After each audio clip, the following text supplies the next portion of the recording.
So, the Ottawa Senators have made their second and final trade deadline day deal with the San Jose Sharks.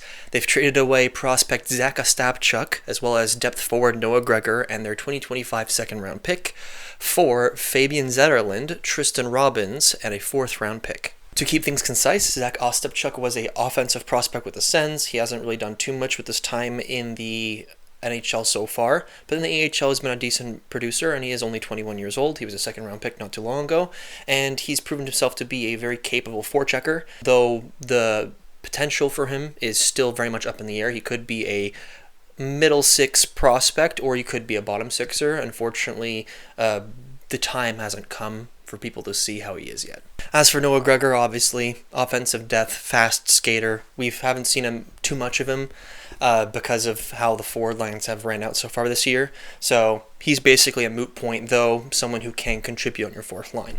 Now for the second-round pick, it probably would have been a lot more heavy of a giveaway for the Sens if it wasn't for the fact they got a second-round pick in that earlier trade with Dylan Cousins and Josh Norris today.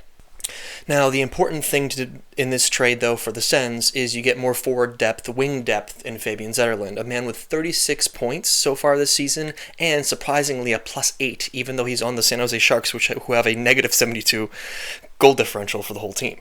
Yeah, that's right. So far in 64 games, Fabian Zetterlund has 17 goals and 19 assists, which actually makes him outpace Josh Norris, though obviously Josh Norris played less and had more injury time.